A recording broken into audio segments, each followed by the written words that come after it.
Go away, please. I don't want to talk to anyone.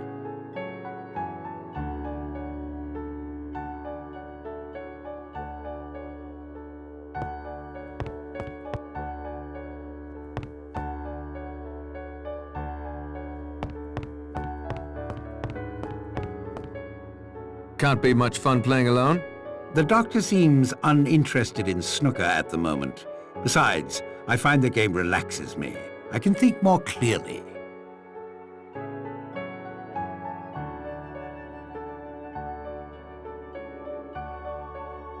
I'm sorry you think I let you down. Not at all, my boy. My criticism was for Mr. Owen's benefit. I see no reason to put all of my eggs in one basket, then show the contents of that basket to him. I'm working along several lines at the moment.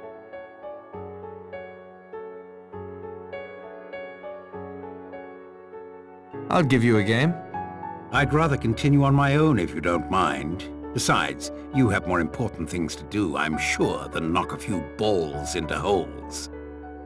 Do you have any suggestions for me? It's the first decent weather we've had since yesterday morning. I'd take advantage of that to signal the mainland or try and escape the island. I appreciate your candor, Judge.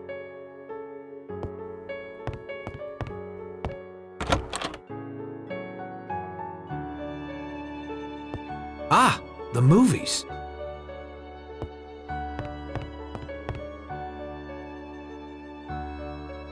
The Queen's Handmaiden, Gabrielle Steele. I find her style slightly histrionic. Ah, the movies. Last of the Borgias, starring Gabrielle Steele. I've never had the pleasure. Ah, the movies.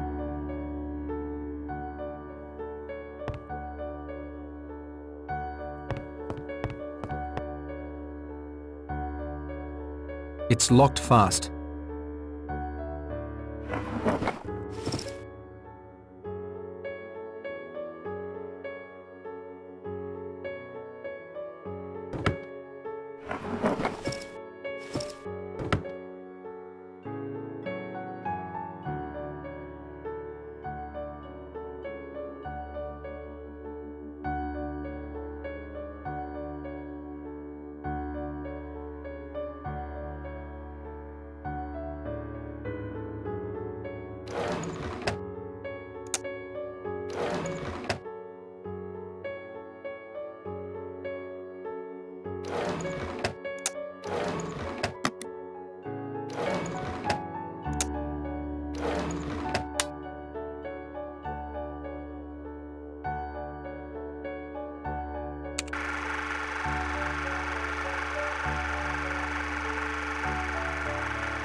Interesting film. Can't make heads nor tails of it.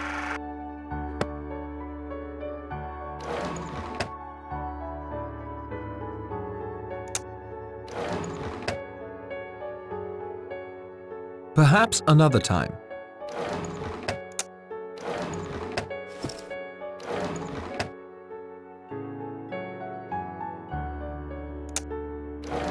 The film has been spooled.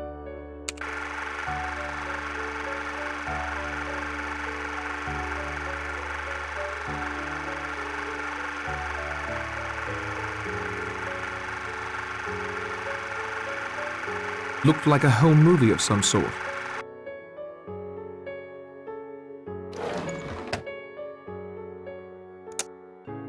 There's a film reel and a handwritten note in here. This could use a closer look.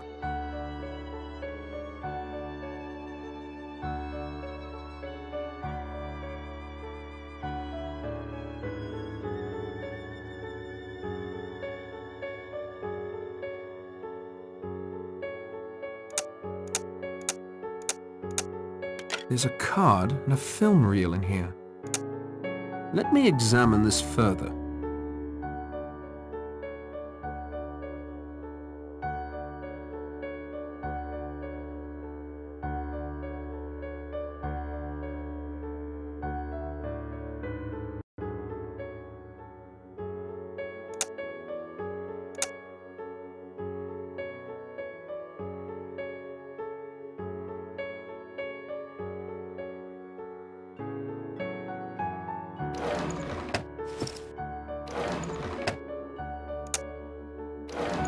A Gabrielle Steele film?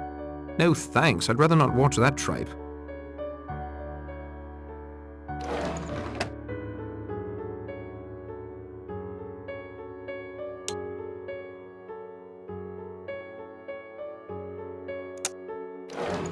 A Gabrielle Steele film? No thanks, I'd rather not watch that tripe.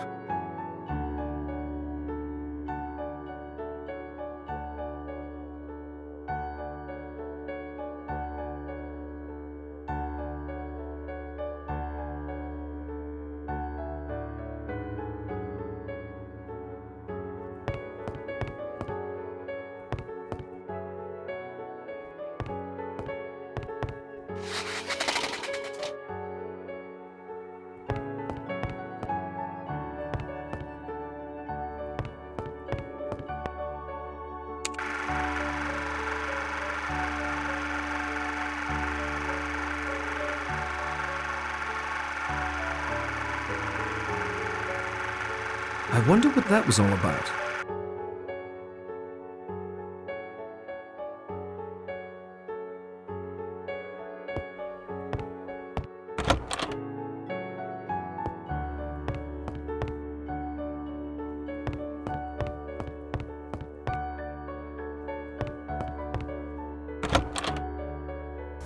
You had no right to speak to me that way at breakfast.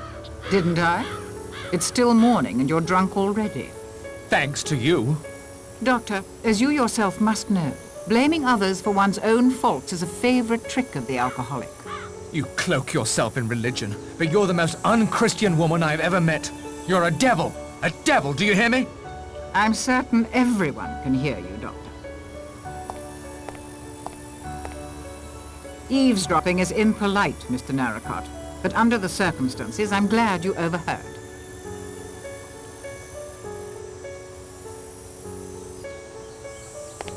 Enjoying the break in the weather, Miss Brent? This island has only two types of weather, gloomy and slightly less gloomy. I am taking advantage of this brief, slightly less respite. You were pretty hard on Dr. Armstrong. No more than he deserved. I only wonder that he didn't kill more people operating drunk than that one woman Owen mentioned. Cleese, was it? Armstrong was trying to help you at breakfast. I do not require his help, or yours. The Lord is mindful of his own. Thou shalt not be afraid for the terror at night, nor for the arrow that flieth by day. You are the next logical victim, Miss Brent. I disagree. Owen's bee sting might be many things. One of my knitting needles, perhaps. Even a hypodermic needle. I suspect the doctor has one of those in his medical bag. Besides, I'm confident that the angel of death will pass me over. Anything else that might be important? I can't vouch for its importance, but something rather annoying has happened. What? Someone has taken my grey wool. All of it. I won't be able to finish this shawl without it. That is all, Miss Brent.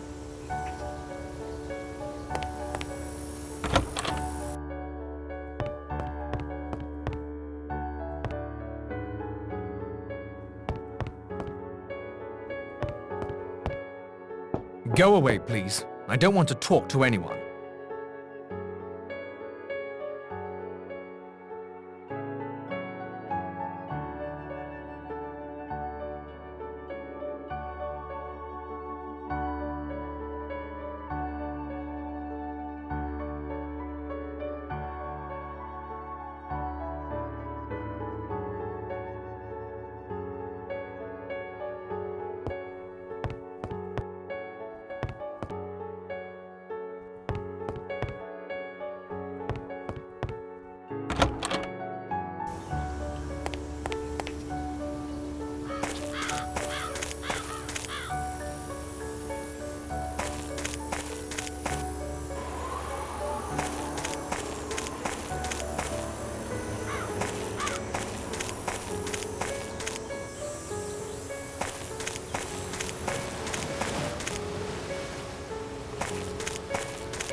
Her moods are as changeable as the weather. You keep away from her. Relax, old boy. For some reason, the lady seems to prefer you. I seem to have underestimated you. I wonder if Owen has too.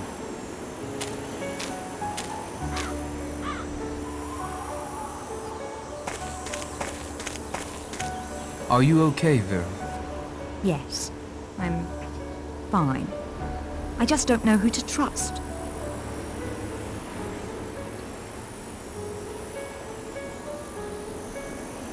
You can trust me.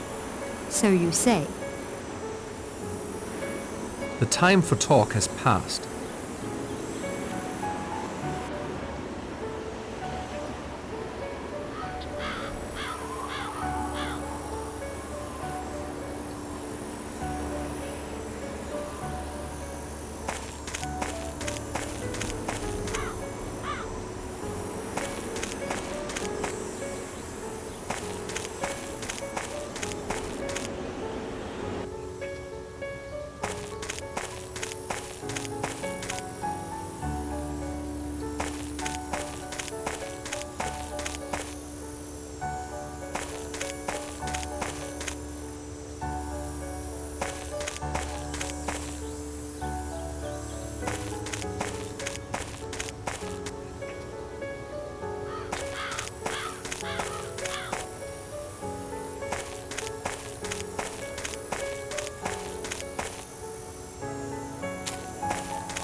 They ate right through the thicket, thorns and all.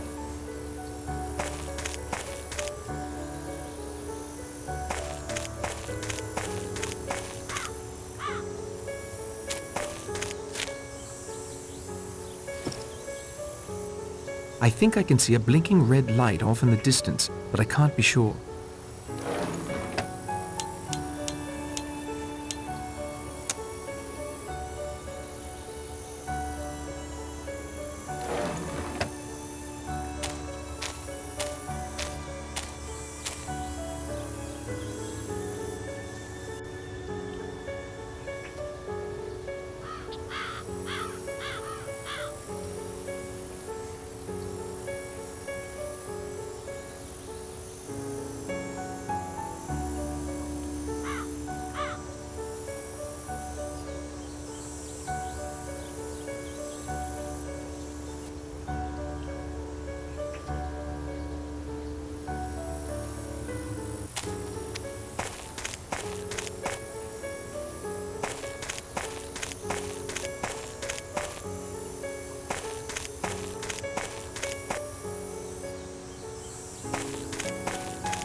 You just keep your distance. I'm not your enemy. That's as may be, but I'm trusting no one. Did you discover anything? Perhaps I did, but I think I'll keep it to myself if you don't mind. All right, I've had it. I need to find a way off this island once and for all, and the sooner the better.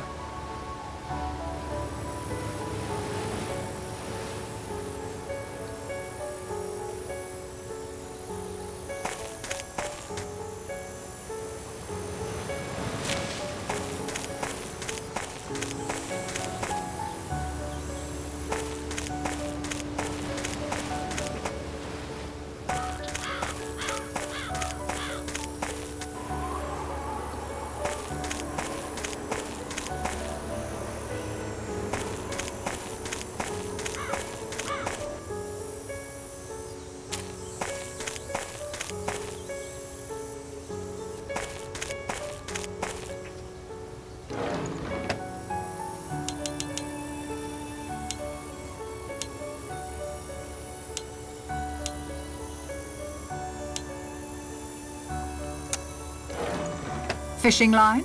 Yes, that would be strong enough to sew the silk sheets together.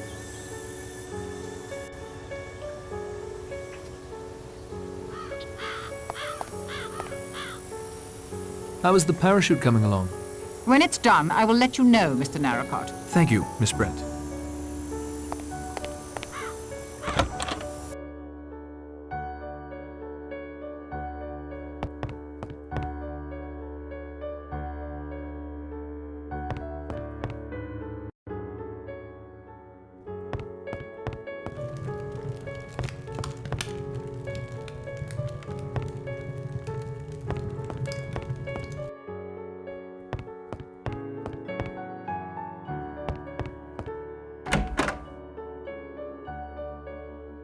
I think I would be better off working this out on my own.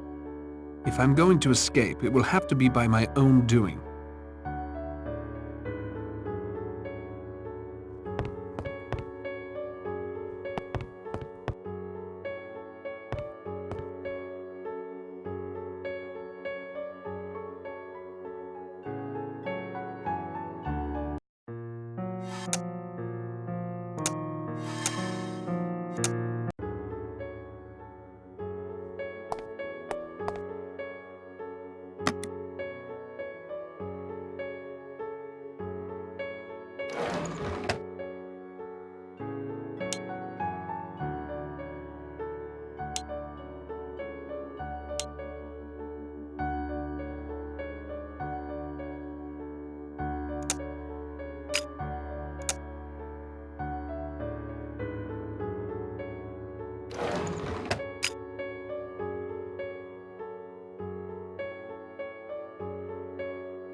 This is an odd sort of power cord. It doesn't seem to fit into a regular socket. It's a shortwave radio.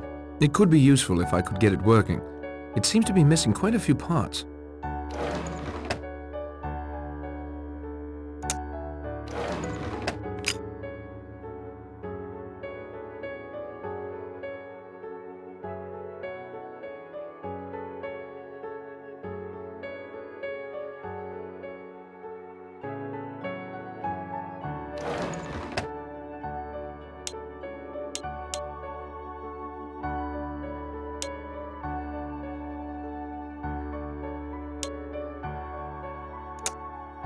That came apart rather easily.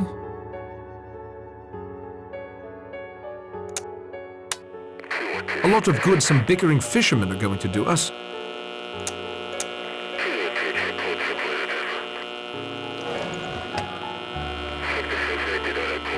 Hello, hello. Can anyone hear me? This is a distress call. Quit meddling. You better keep your head down, Narracott, or I'll lop it right off. What was that? Clearly Owen does not want me here.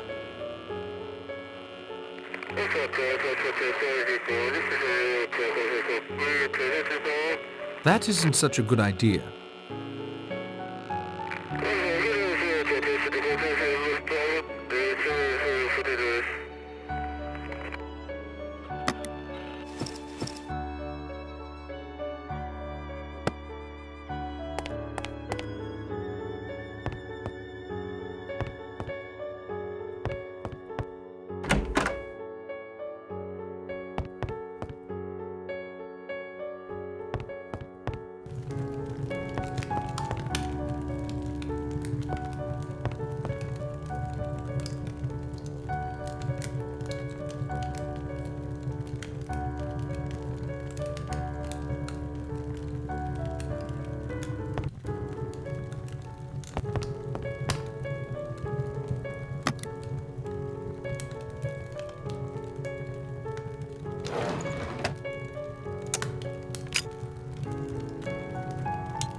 It needs something to improve the reception.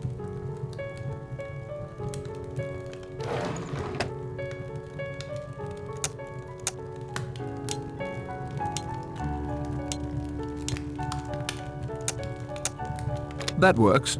Just barely. That isn't such a good idea.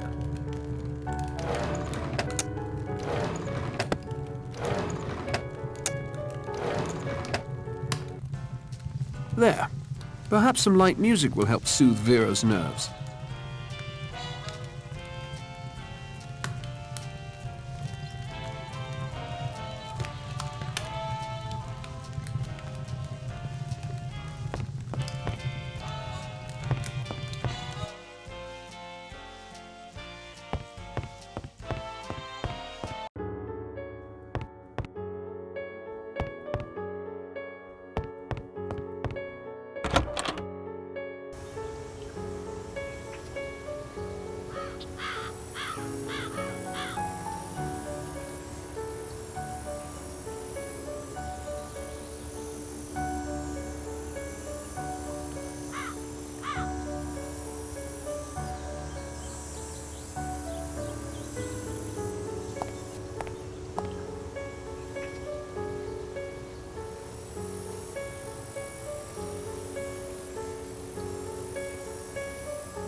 How is the parachute coming along? It's done, Mr. Narracott. That is all, Miss Brent.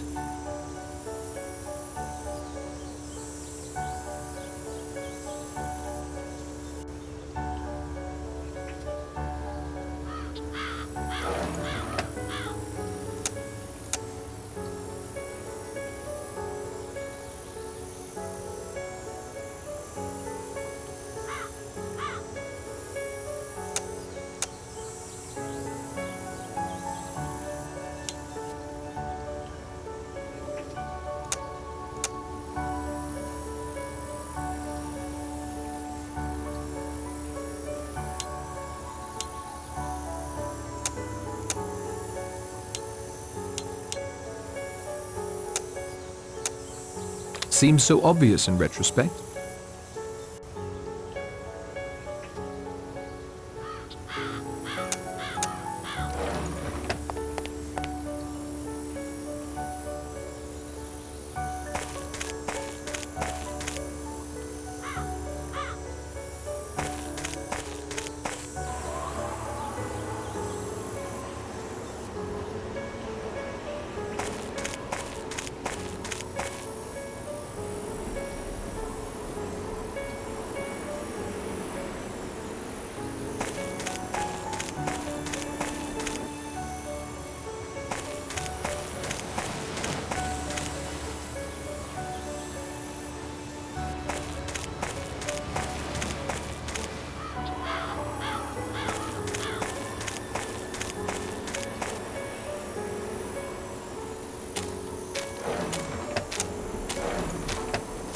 I can't say I'm ecstatic about this enterprise, but here goes nothing.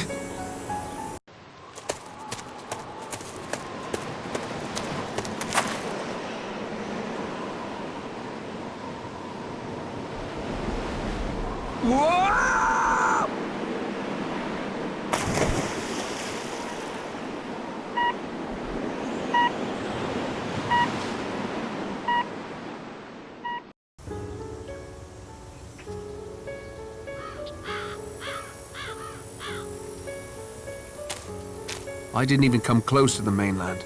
Lucky that buoy was out there, or I'd have drifted out to sea. There was a metal box affixed to it, quite recently from all appearances. It looked like some sort of homing beacon. Blast! I'm beginning to think this island is impossible to leave. I'd best return to the house to dry off before I catch my death. I don't want to do Owen's work for him.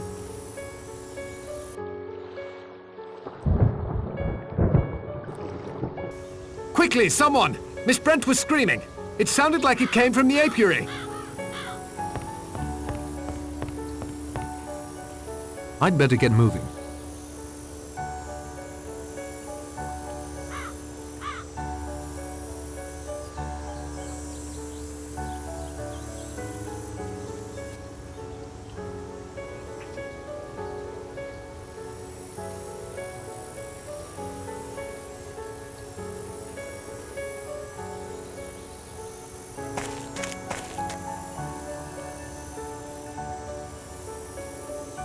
Impressive. Not exactly my style, though.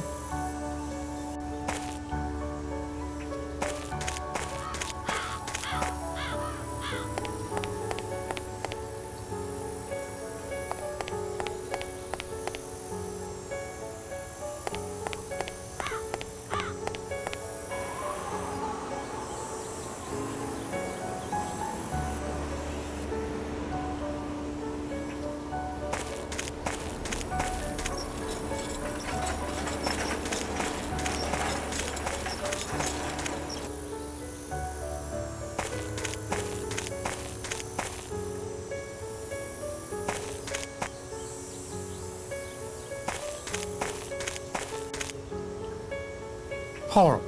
Horrible. Those welts on her face. A horrible way to die. Will you gentlemen carry her back to her room? I don't feel quite myself. 6 little sailor boys playing with a hive. A bumblebee stung one, and then there were 5. Another rhyme fulfilled. But why? Why? Surely you don't believe all that rot about her innocence. No, but she was rightfully afraid of bees. Why would she come out here, of all places? Maybe Owen carried her. From the front patio? In broad daylight? How could he be certain no one would see? And it'll take both of us to carry her back. There is something no one's thought of. What if Owen has an accomplice? Chapter 6. 5 little sailor boys going in for law. One got in chancery, and then there were 4. One more of us acquitted. Too late.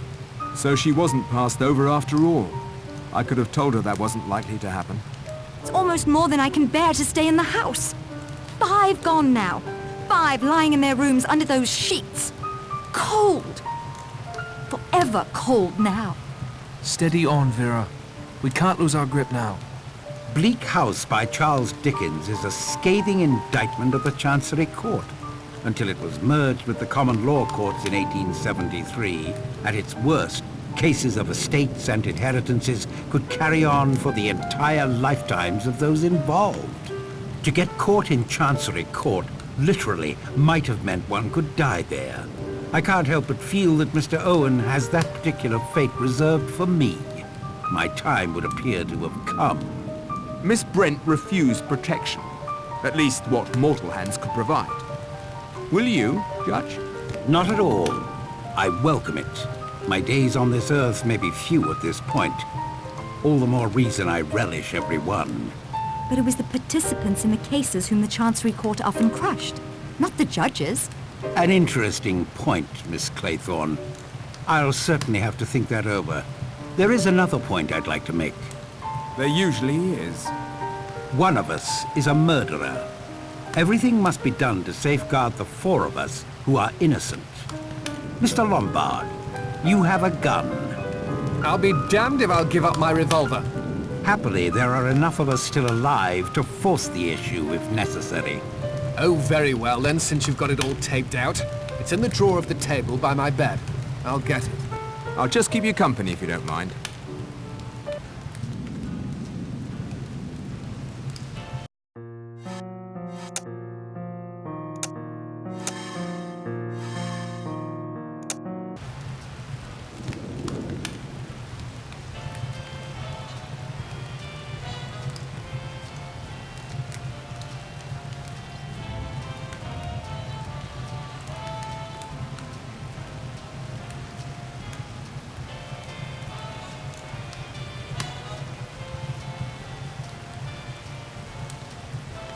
What can we do to best protect you, Judge?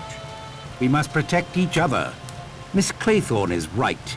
It may be only my ego insisting I'm the next victim. Even if I am, Owen is running out of time. Your brother is certain to raise the alarm if you don't return tomorrow. That means a boat, weather providing. Owen still has much to accomplish before then. If I'm guarded, he may well pass me over. Perhaps drop his little rhyming schemes entirely. The innocent among us are all equally at risk. What's your opinion about how Miss Brent got to the apiary? That one point has been worrying me like a bit of beef stuck between my teeth. It seems obvious to me that she wasn't carried. She was lured there. How, I don't know. But it had to be by the one person amongst us she would trust implicitly. But who would that be?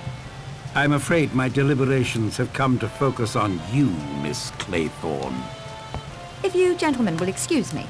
Vera, you shouldn't be alone. As long as Philip and Mr. Blow are together, and you three remain together, I'm perfectly safe. Thank you kindly, Judge.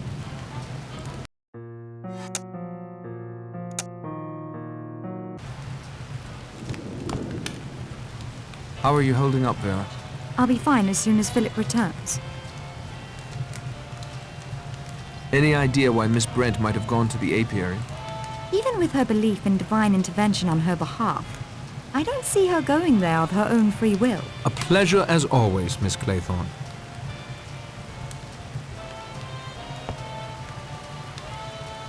What can we do to best protect you, Judge? We must protect each other. Miss Claythorne is right. It may be only my ego insisting I'm the next victim. Even if I am, Owen is running out of time. Your brother is certain to raise the alarm if you don't return tomorrow. That means a boat, weather providing. Owen still has much to accomplish before then. If I'm guarded, he may well pass me over. Perhaps drop his little rhyming schemes entirely. The innocent among us are all equally at risk. What's your opinion about how Miss Brent got to the apiary? That one point has been worrying me like a bit of beef stuck between my teeth. It seems obvious to me that she wasn't carried. She was lured there. How, I don't know. But it had to be by the one person amongst us she would trust implicitly. But who would that be? I'm afraid my deliberations have come to focus on you, Miss Claythorne. If you gentlemen will excuse me. Vera, you shouldn't be alone. As long as Philip and Mr. Blow are together, and you three remain together, I'm perfectly safe. Thank you kindly, Judge.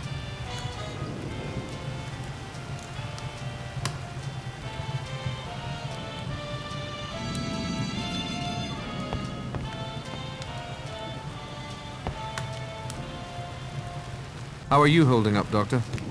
What? Oh, fine, fine. Never better. What can you tell me about Miss Brent's death? Multiple bee stings, severe allergic reaction. She never stood a chance.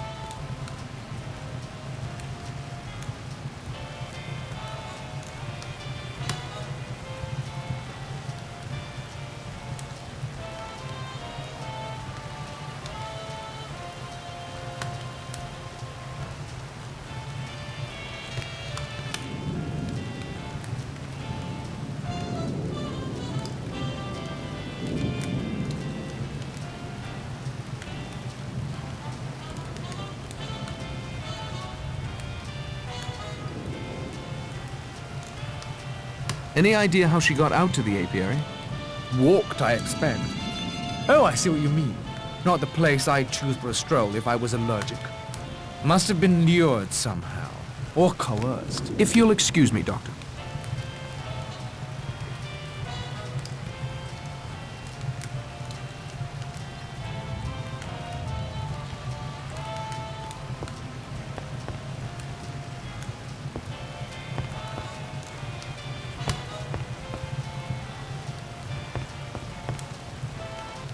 Snooker, Doctor?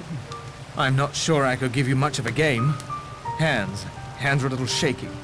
But I'll try if you like. Excellent.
It was in that table, I tell you.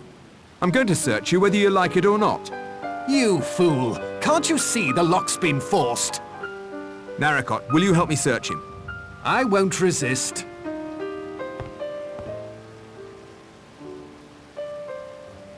Nothing. Now it's your turn. Not even a stray bee. And you, Mr. Narracott?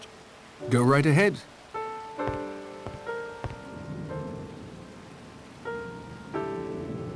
Nothing. That leaves Armstrong, the judge, or Miss Claythorne. The killer could have simply hidden it somewhere. I'm gonna search everyone anyway, and if it's hidden, I'll find it. And I'm starting in here, if Mr. Lombard has no objections. Help yourself. Try not to make too much of a mess. There's no Rogers anymore to clean up.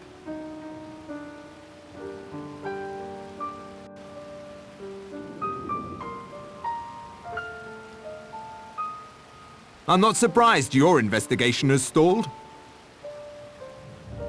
Vera may be taken with your conversation, Mr. Narracott. I'm not.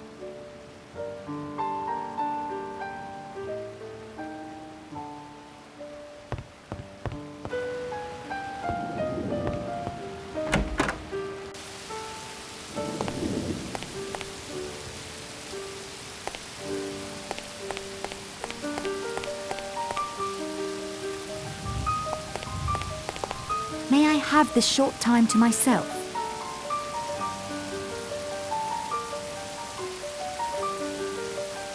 I'll talk with you some more later. I promise.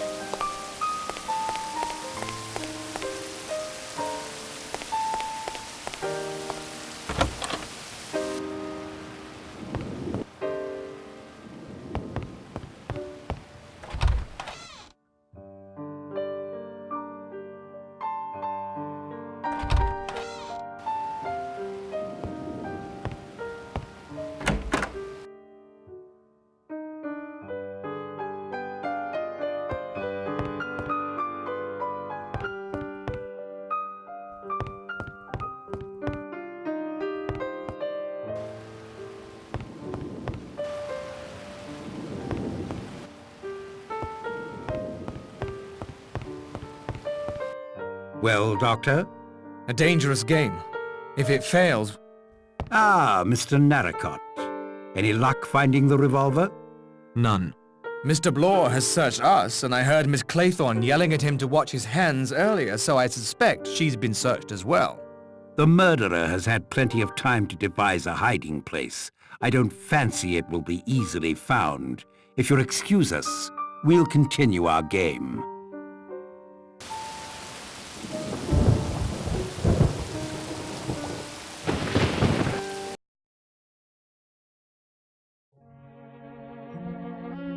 Here, what's this? There's something written on the bottom of Narracott's plate. Solidomide. Solidomide? My dear sir, that is a deadly poison. Owen has undoubtedly poisoned you. Is there an antidote? Yes, turpentine oil, but I have none in my bag. I don't feel anything yet. How long do I have? You won't feel anything until you can't feel anything. You have an hour or so, I'd estimate. No more. I say, turpentine oil can be found in Bellman's Universal Embrocation, a patent medicine for rheumatism and minor aches and pains. I never prescribe it. It can cause a nasty rash if over-applied. But there may be some in the house. Beastly night again. I can't see why anyone would want to build a house here. With war coming on, it may be useful as a coastal watch post.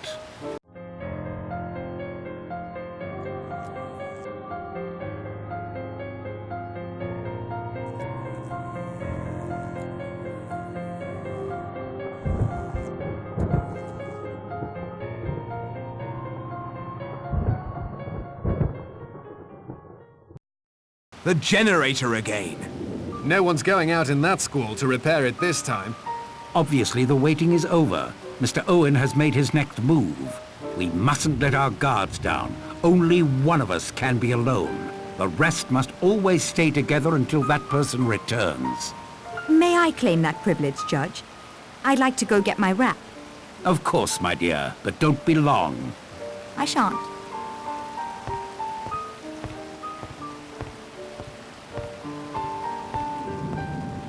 Do you really think there'll be a war, Judge? I don't see it myself.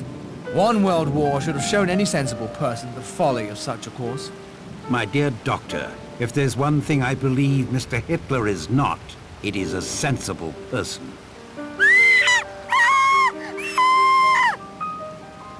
That was Vera screaming. I think it was coming from her bedroom.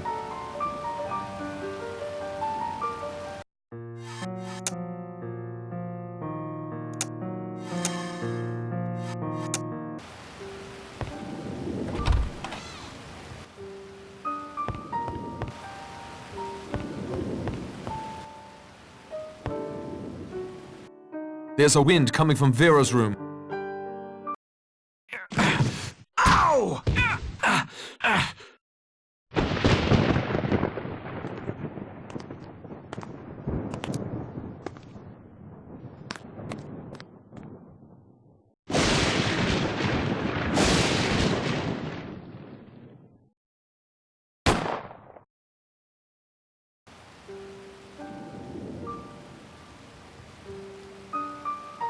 That sounded like it came from the dining room.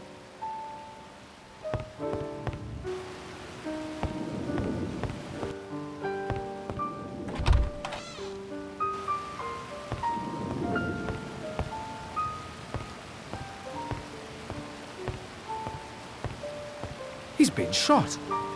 Death must have been instantaneous. The figures! Look at the centerpiece!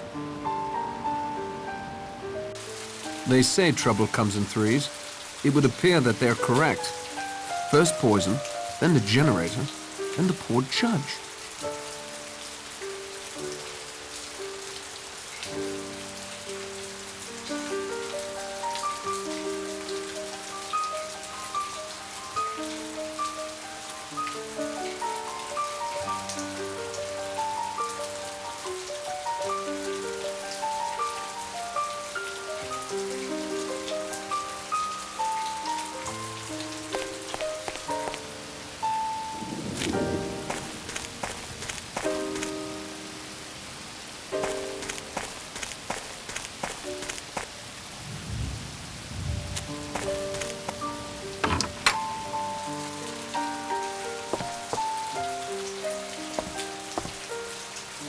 The generator appears to be broken.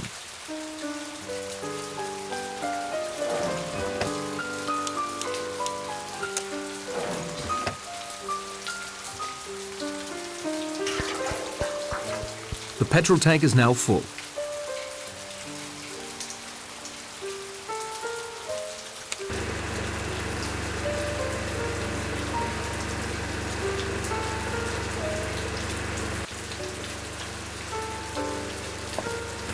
The generator seems to be working fine.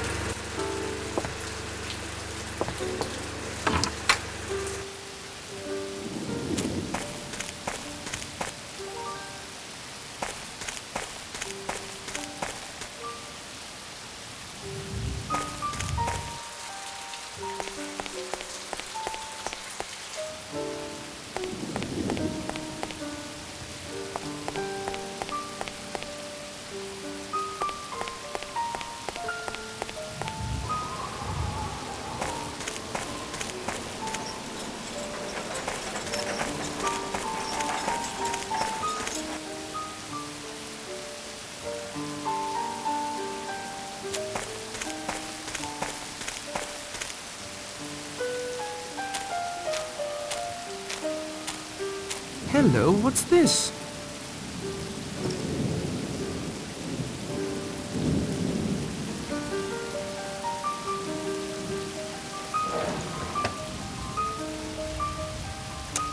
I see nothing remarkable.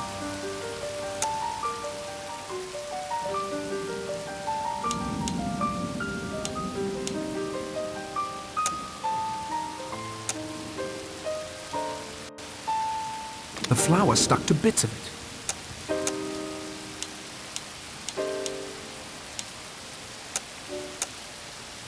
Aha! A fingerprint.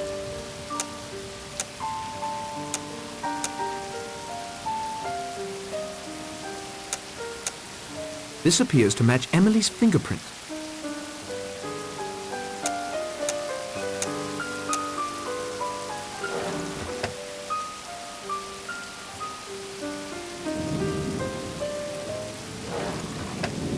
That doesn't make sense.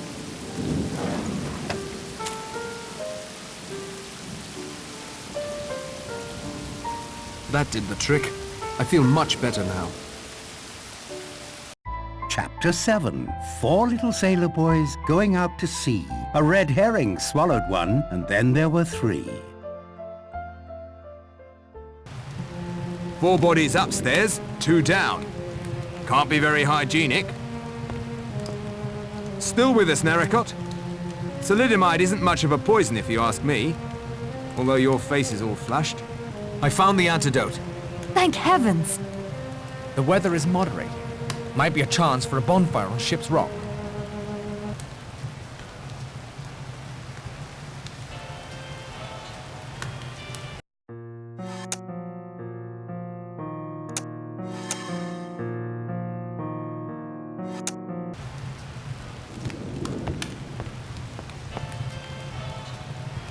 Can you give an account of your movements?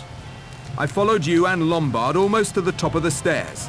I heard someone below me breathing in the dark, so I stays as still as a church mouse. Then I hear stealthy steps heading down the stairs. This stands investigating, I think. So I creep as carefully as I can back down. I stepped closer and saw the doctor bending over Wargrave. Did you see the gun anywhere? No, but I smelled the cordite from it in the air. One thing I don't understand. That wig on the judge's head. Where did that come from? Someone borrowed Miss Brent's grey yarn. She told me it was missing. She was extremely perturbed. Something finally broke through that icy shell of hers, eh? I didn't think it was possible. Owen certainly thinks ahead.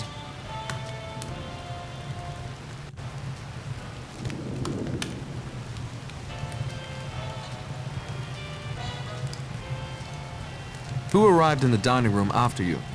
Lombard practically on my heels. Then a few seconds later, Miss Claythorne opened the kitchen door. I found that peculiar.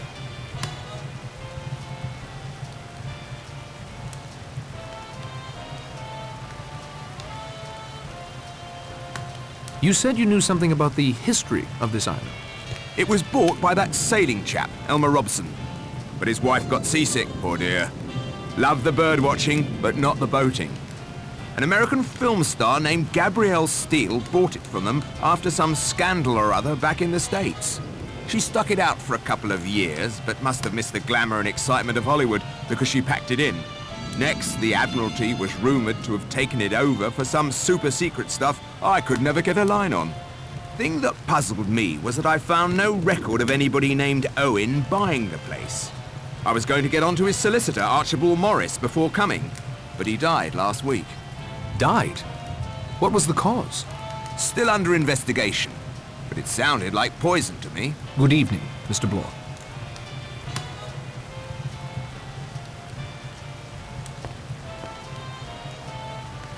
Cause of death was a bullet? Yes, directly in the center of his forehead. Never had a chance.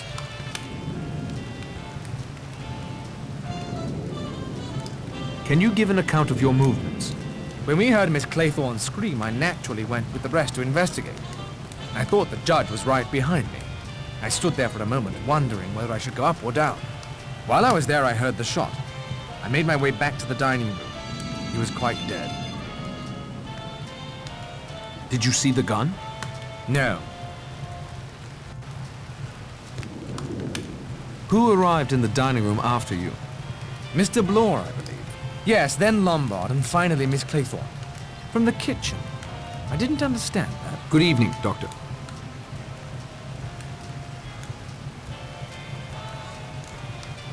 What happened after you went upstairs? I went to my room, opened the door. A gust of wind blew my candle out. I tried to move toward the French doors to close them when I felt like a hand on my face. Cold, clammy, smelling of the sea. I thought of Cyril, floating down through the green depths. Oh, Vera. I screamed and ran, stumbling in the dark. I found myself at the service hallway, heard running behind me and rushed in there. Then I made my way down the back stairs every time there was a flash of lightning.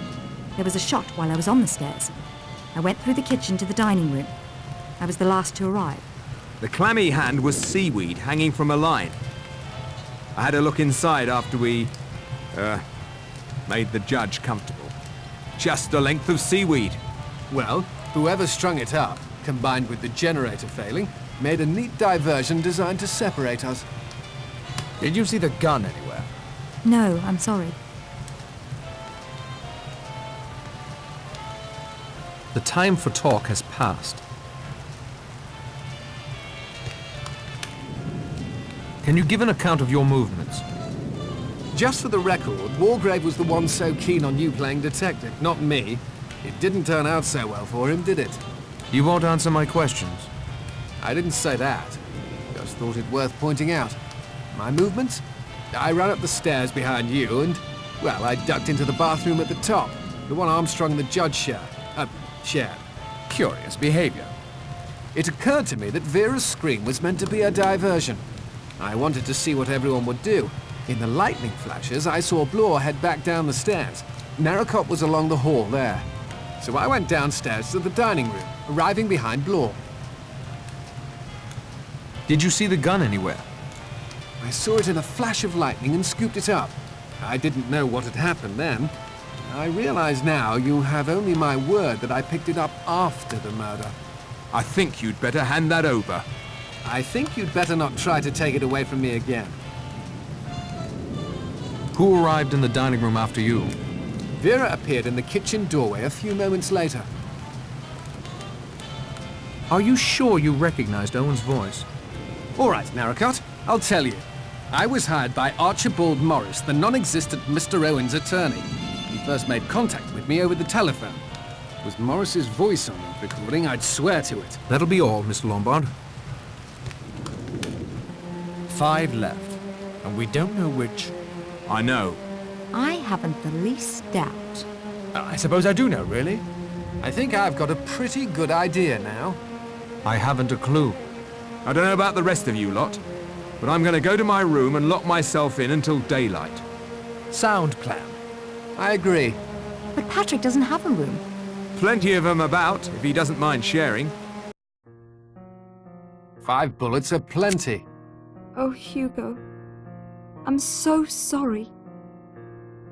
Self-righteous, smug old hypocrite.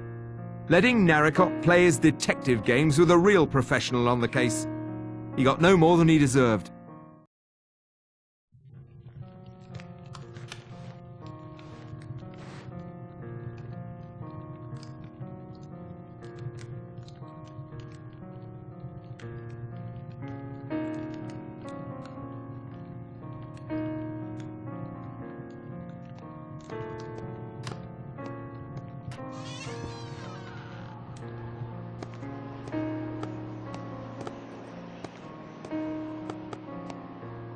Were you upstairs just now? No. One of them's out of his or her room. Whoever it was went out the front door. I'll follow. Find out who's missing. That's our killer. I need to check everyone's room and find out who's missing.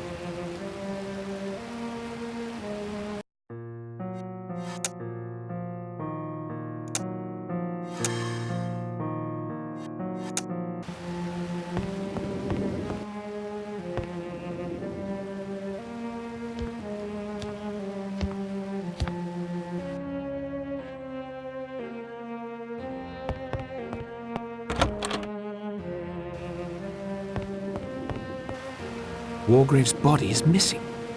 Interesting development. One I'd better keep to myself for the moment.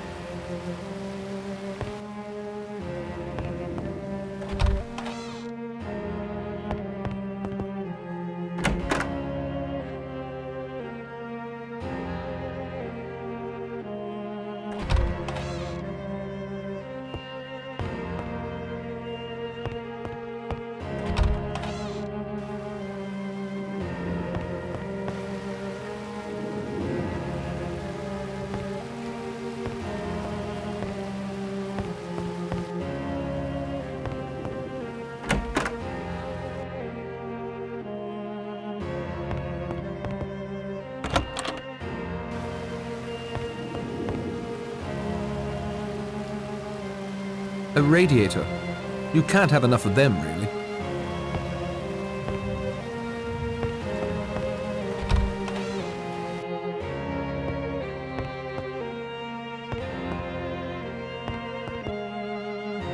Who's there?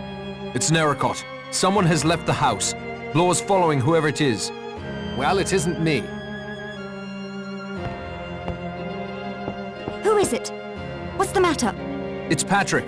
Blor heard someone. They ran outside. I'm checking to see who's still here.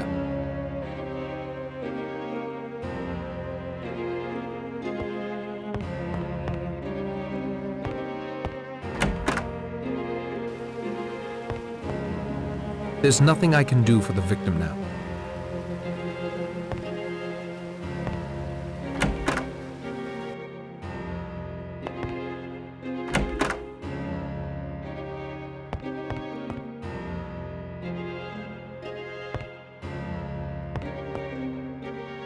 The body was thoroughly searched. No need to disturb it now.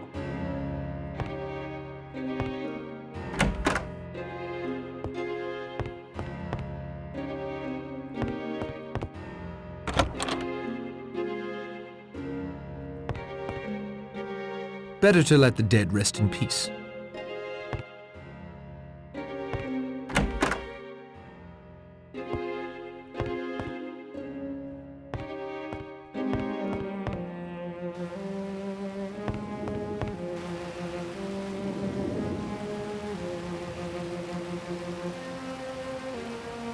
Fresh flowers. Quite pretty.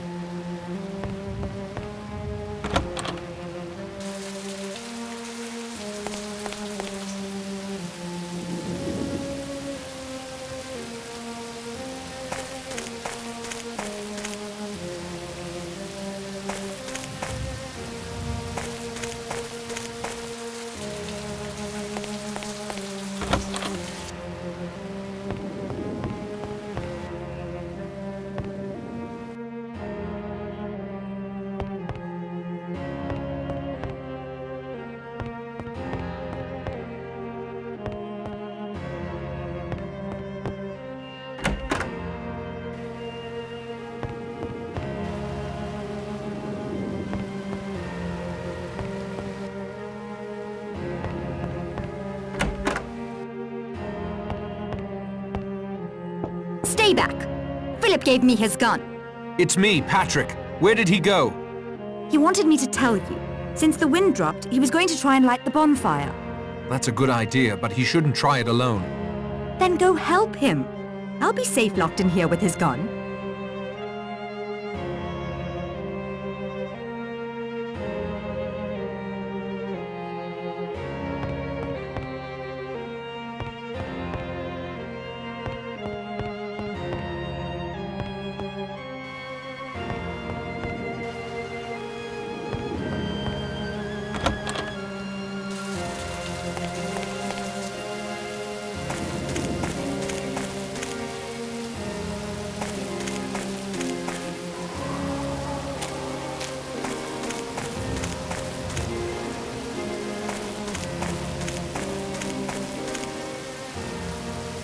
That cliff is surely the highest point on the island.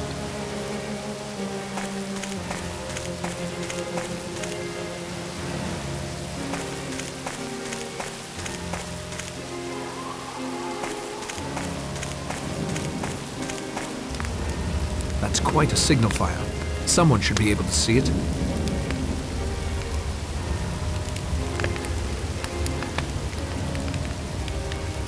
That's quite a signal fire. Someone should be able to see it.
Did you find Armstrong? No, he's disappeared. We searched everywhere. Have you and Lombard been together all this time? Yes, I found him up on Ship Rock. Good evening, Mr. Bloor. Did you stay in your room the entire time? Yes, I'm not a complete fool. Did you hear or see anything? Nothing. After I told you where Philip had gone. Until just now, when he and Mr. Bloor returned. A good evening to you, Miss Claythorne. Stay safe. What did you do before Bloor found you? Crept along the balcony to Vera's window and gave her my gun. Very generous. Then I went up onto Ship Rock. I set the bonfire ablaze, but someone will have to keep an eye on it throughout the night. Any sign of Armstrong? He's vanished clean off the island. Vanished. That's the word. Like some damned conjuring trick. He must be somewhere. No, he isn't. We searched the house, too. You must have heard us. He's gone. Clean vanished. Scarpered. Thank you, Lombard. Have you looked in the dining room? No. What is it? What is it now? Only 3 sailor boys are left. Chapter 8. 3 little sailor boys walking in the zoo. A big bear hugged one, and then there were 2.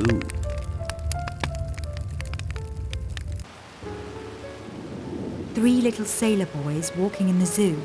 I've been all over this island more than once, and I've yet to see a bear. We should stay together in one room. I still have the gun. Wouldn't we be safe then? Possibly. Provided you aren't Owen. We can't. One of us has to keep the signal fire on Ship Rock going. And there's something else. Armstrong isn't the only one of us to have vanished. The rest of us are here. Those still alive, yes. Wargrave's body is missing. Huh. I have to admit, not much seems to get past you, Narracott. Oh, how ghastly. We better find it. Vera is safe enough locked in her room with the gun. Bloor, if you and Narracott search for Wargrave... You mean for his body? Yes, if you like. I'll keep the bonfire going. There's only one path up to Ship Rock. If I keep an eye on that and have a flaming torch close at hand, I should be fine. I've got this. I'll be all right. I'm going to find Wargrave. Would you gentlemen mind escorting me to my room? My pleasure. Fine, Lombard. I'll start looking for Wargrave, too. Oh, Patrick.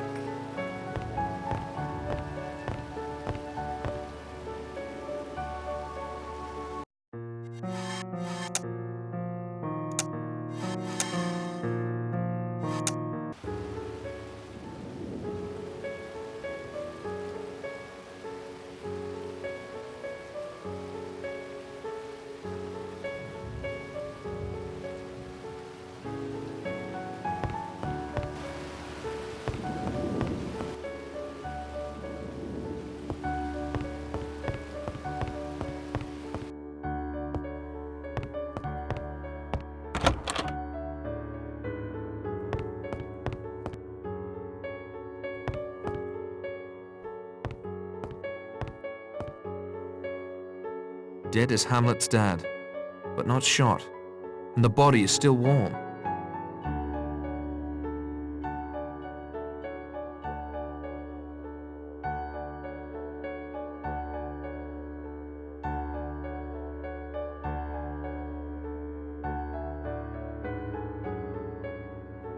Better to let the dead rest in peace.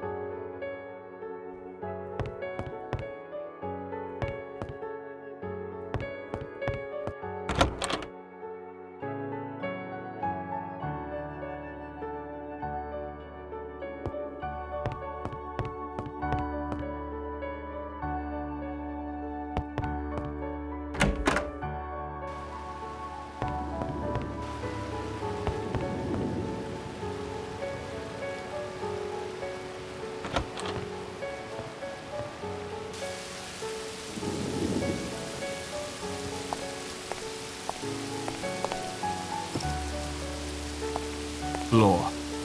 Looks like his head is caved in. What is it? I heard a cry. It's Bloor. His head's been smashed in by a marble clock in the shape of a bear. Oh, but there was one on my... Wait there a moment.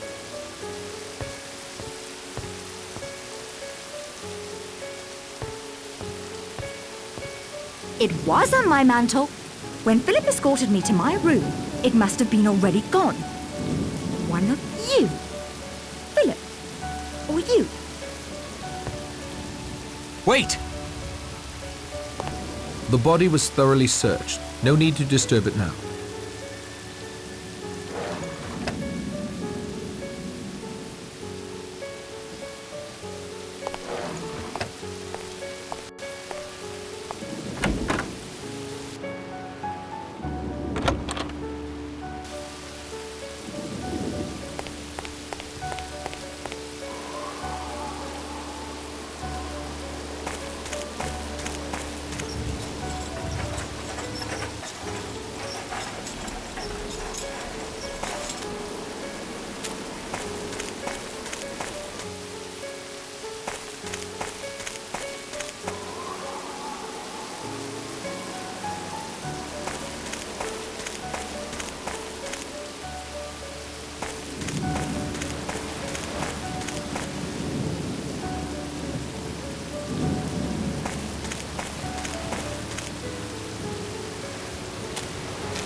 Dr. Armstrong, dead for hours. And by the looks of him, he's been in the sea most of that time. Chapter 9. Two little sailor boys sitting in the sun. One got frizzled up, and then there was one. Don't try to get in. I'm pointing the gun at the door. I'm not the killer! You're trying to make me believe Philip is the killer. Armstrong's dead. His body washed up on the rocks. And Wargrave is sitting in the screening room, dead, again. That's impossible. I swear it! This time he was bludgeoned with the law book he wrote. I think that's how he was originally meant to die. The next rhyme. Two little sailor boys sitting in the sun. One got frizzled up. That means we'll be safe till morning, doesn't it? No one can be frizzled up at night.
No tricks, Narracott, or I'll light you up like Guy Fawkes. Lombard, listen to me. Blore is dead. Armstrong's dead. So is Wargrave. You're next. You have to be. That may be your plan, but it won't work. There's no way Owen can approach you without being seen. Correct? As we're proving right now. So it must be some sort of trap. Already set before you came up here. What sort of trap? The rhyme. Two little sailor boys sitting in the sun. One got frizzled up. The only thing approaching the sun on this island right now is that fire. Get away from it.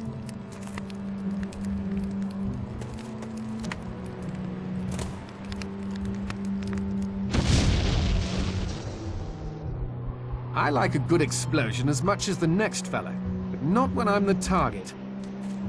I owe you an apology, Narracott, and my thanks for saving my life. Believe me, I wasn't sure. You out of everyone had been responsible for the most deaths. Your detecting skills played you false there, old boy. You see, I'm not Philip Lombard. My name is Charles Morley. Got papers to prove it, too. Phil was a friend of mine. He committed suicide a couple of weeks ago. I was at his place when the solicitor Morris rang up. It sounded suspicious. I thought it might have something to do with Phil's death. I wanted to get to the bottom of it, so I came along in his place. Besides, 100 guineas is 100 guineas. So you're no murderer? I'll confess I've thought of murdering you more than once the past few days. Listen, Lombard. Morley. I need to ask you a terrific favor. You've earned the right. Can you play dead for a while? Stay out of sight. Vera must be the killer. The jury's still out as far as I'm concerned.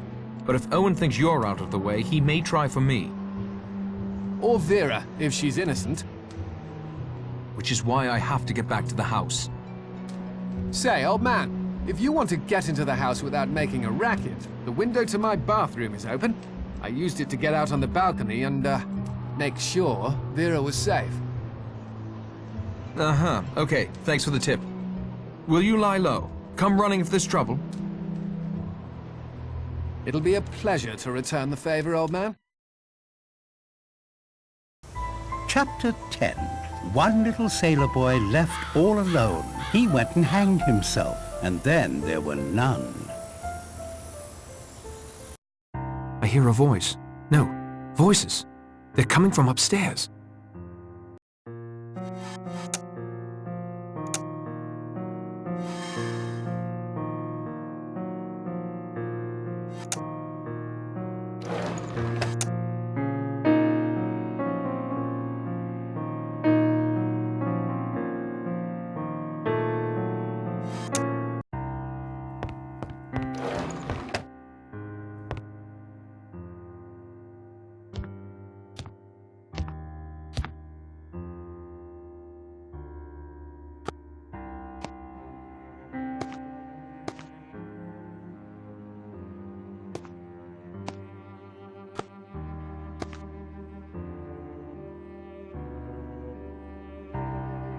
But I don't understand. How can you be here? How could you get into my room so easily?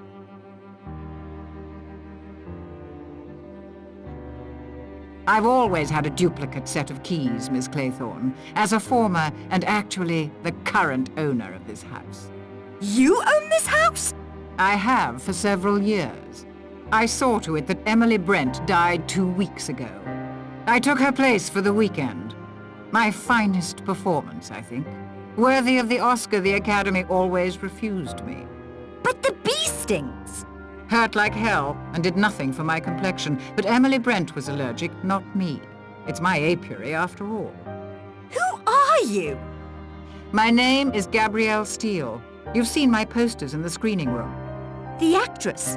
Some scandal in Hollywood. Scandal? Well, I guess if you call trying to kill your leading man a scandal, yes, it was. My final picture, Last of the Borgias, something happened. Lillian Borgia, the character I portrayed. One day on the set, suddenly she was inside my head. She wormed her way in. That's the only way I can think to explain it. Telling me to do things. Showing me how. They called it a breakdown. I now like to think of it as a meeting of two minds. But why this elaborate plot? Why kill all these people? Why? Wargrave, of course. He was absolutely right. He was the central character in our little drama. The Edward Seaton trial? Yes, Edward Seaton. My love. My life.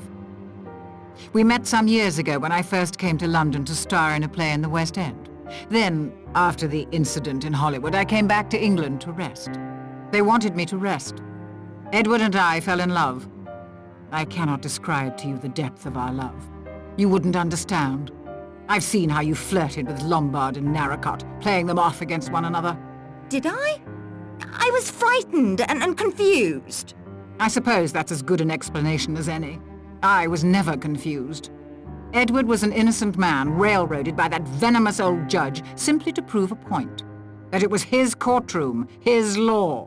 3 days Edward suffered. He couldn't bear the shame or what it would do to me. He killed himself for me. I wanted Wargrave to suffer those 3 days, watching as death approached, powerless to prevent it. But why the rest of us? I met Miss Brent at a resort soon after I arrived in England. Hateful old hag. I think I caught her qualities quite nicely. I heard how she had punished Beatrice Taylor for her so-called sin. Drove her to take her own life, just as Wargrave had driven Edward to suicide. I wanted to extend Wargrave's torture for 3 excruciating days. What better way than to make him watch others die? Crimes committed under his very nose, deaths he was helpless to prevent. How his ego must have been scraped raw. You researched? Found us all? Others who had apparently escaped justice, like Miss Brent, with the help of my attorney, Archibald Morris. How could he agree to help with such a mad plan? Mad? Madmen kill for no reason, no sense of justice at all.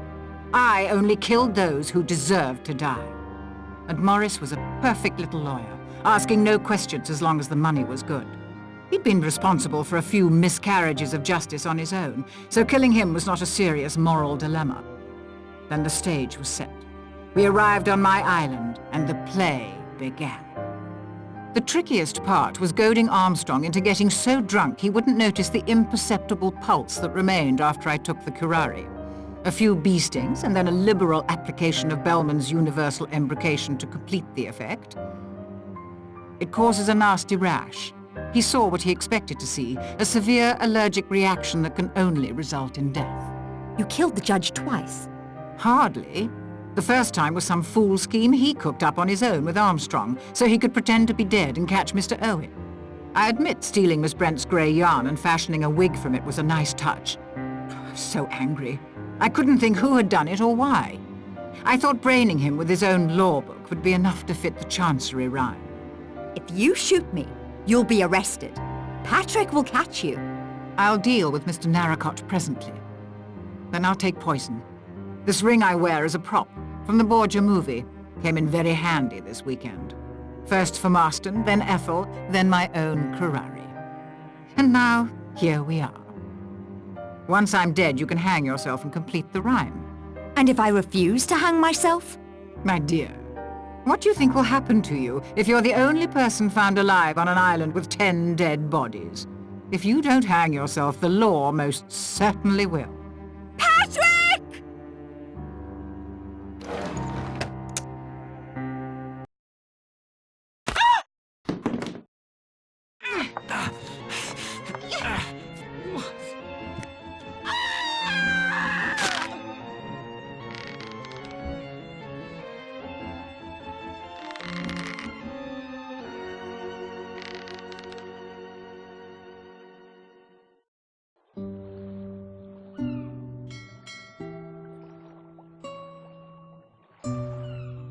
Thank you, Charles. That's right. If you ever need a break from Narracott, Charles Morley is in the London Directory. Treat her right, Narracott. As far as I'm concerned, you're a better man in a tight spot than Phil ever was. This little sailor boy isn't going near the sea for a long time to come. Will you listen to me now? If you insist. Hugo and Cyril went down to the beach early that day. By the time I arrived, Cyril was out too far. It was too late to reach him. Hugo claimed he had been distracted helping a passerby with directions. I knew how it would look. I thought I loved him. So I told the coroner's inquest that it was I who had been on the beach. Later, when I was cleared, Hugo was jubilant, yet his feelings for me seemed to have vanished. I realized I had served my purpose. How would it have looked if the boy who stood between him and a fortune died while in his charge? He didn't think he'd done anything wrong. That was the most frightening part. Cyril wanted to swim out to the rocks. All Hugo did was let him. Mr. Owen invited the wrong guest. It should have been Hugo out there. No. I should have told the police the truth in the first place. I will now. I have no more right to subvert justice than Mr. Owen. Where is your brother? Plymouth, turning himself in. Thanks to your and Morley's statements, he's sure to be exonerated. And us? Are you still confused? No. I'm certain now. What about you? Well, there's another ending to that 10 little sailor boys rhyme. One little sailor boy left all alone. He got married, and then there were none.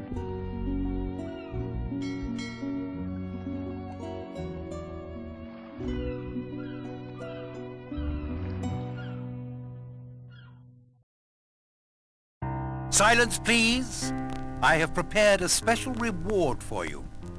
The original ending to our little story is somewhat different than the one you have just experienced. If you can complete a final puzzle, childishly simple really, you will be able to learn the original solution to "And Then There Were None," as Dame Agatha Christie first wrote it. Interested? then your first step is to make your way to the dining room for a final treat.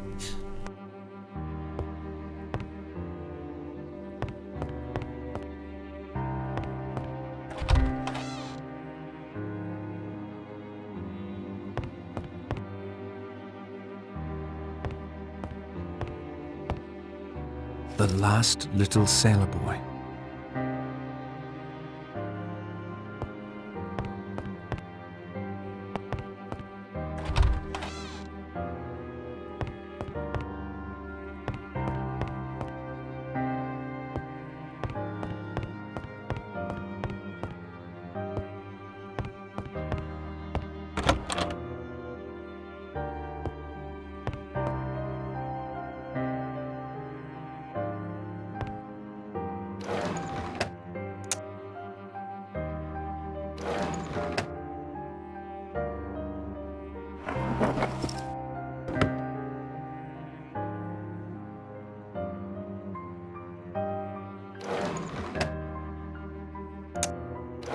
The film has been spooled.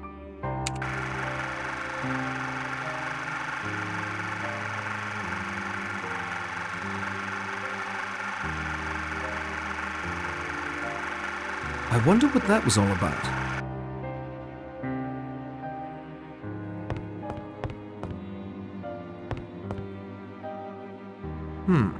This is certainly a clue of some sort.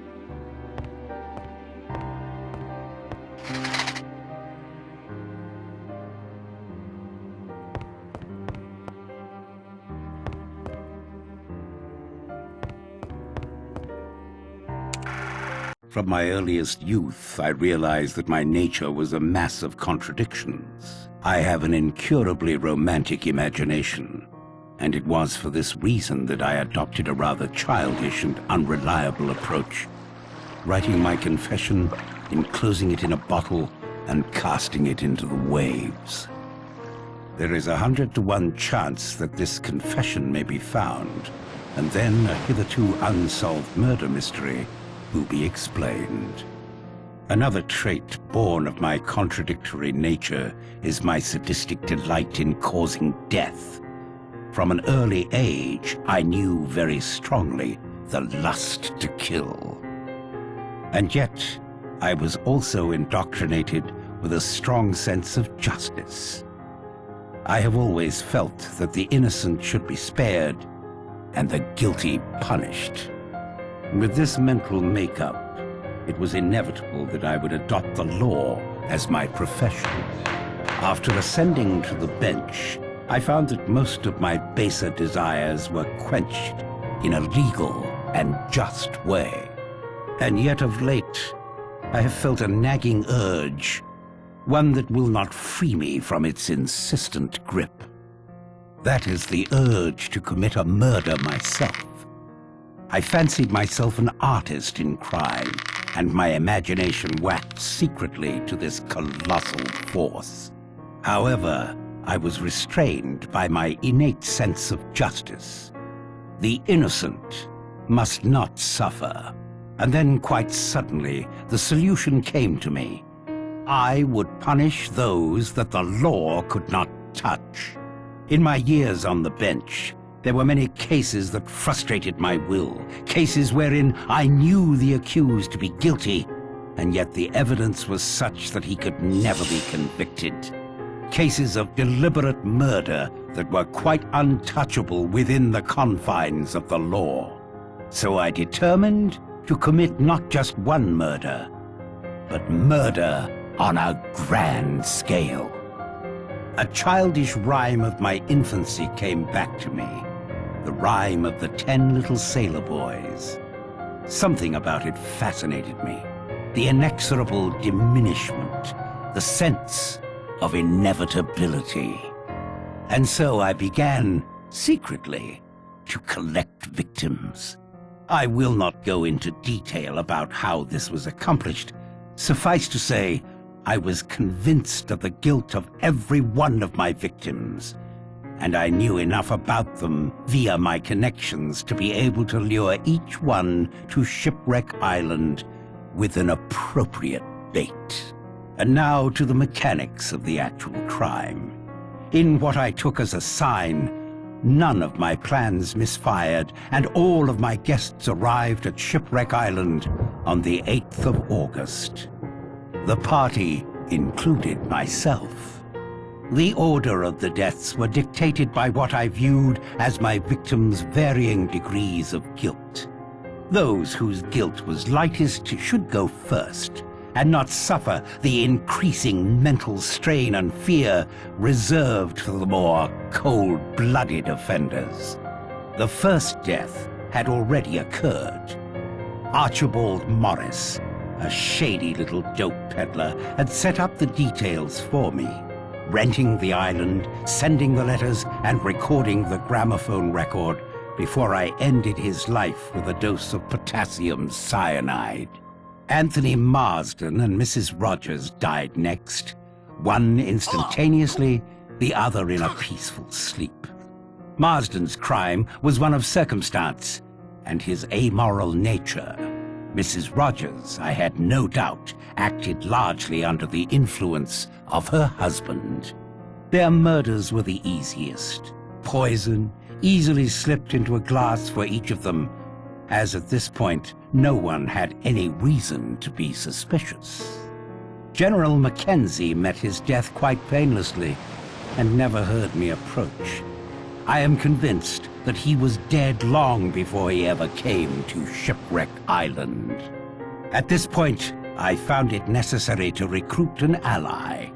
Dr. Armstrong seemed the most suited to this task, as it was inconceivable to him that a man of my standing could be a murderer. He was taken in with no resistance. I killed Rogers on the morning of the 10th. He too did not hear me approach. During the chaos arising from finding his body, I slipped into Lombard's room and abstracted his revolver. At breakfast, I slipped my last dose of poison into Miss Brent's coffee. It was enough to render her unconscious, and I returned a short time later to inject a strong dose of cyanide into her. It was just after this that I intimated to Armstrong that we must carry our plan into effect, that I must appear to be the next victim. This would, perhaps, rattle the murderer, and at any rate would allow me to move about the house and spy on whom I wished. A gunshot and some red mud on the forehead was all it took. After all, it was only Armstrong who examined me closely. After returning the revolver to Lombard's room, I had a rendezvous set up with Armstrong on the edge of a cliff. He was still quite unsuspicious, although he ought to have been warned by the nursery rhyme, "A red herring swallowed one." Once at the cliff, I uttered an exclamation. Leaned over the cliff. Wasn't that the mouth of a cave? He leaned right over. A swift push sent him quickly into the heaving sea below. He took the red herring all right. And now came the moment I had anticipated. 3 people who were so frightened of each other that anything might happen. And one of them had a revolver. I watched them from the windows of the house. When Blore came up alone, I had the big marble clock poised ready. Exit Blore. From my window, I saw Vera shoot Lombard. I always thought she was a match for him and more. I then immediately set the stage in her bedroom. It was an interesting experiment. Would the knowledge of her own guilt, the hypnotic suggestion of her surroundings, and the nervous tension of having just shot a man be enough to coerce her into taking her own life? It was. Vera Claythorne hanged herself before my very eyes as I stood in the shadow of the wardrobe. And now I shall finish writing this. I shall enclose it and seal it in a bottle and throw the bottle into the sea. Why? Yes, why? I suppose I have a pitiful human wish that someone should know just how clever I have been. I must go now and finish this. It is essential that my body be found in accordance with the record kept by my fellow victims. My own life is of no consequence. My doctors tell me I have a month to live at most. I do not wish to die the death of the invalid patient, steeped to the gills in drugs, culminating in a complete loss of human dignity. I will instead be found laid neatly in my bed, shot through the forehead. When the sea goes down, there will come from the mainland boats and men, and they will find 10 dead bodies and an unsolved problem on Shipwreck Island. Signed, Lawrence Wargrave.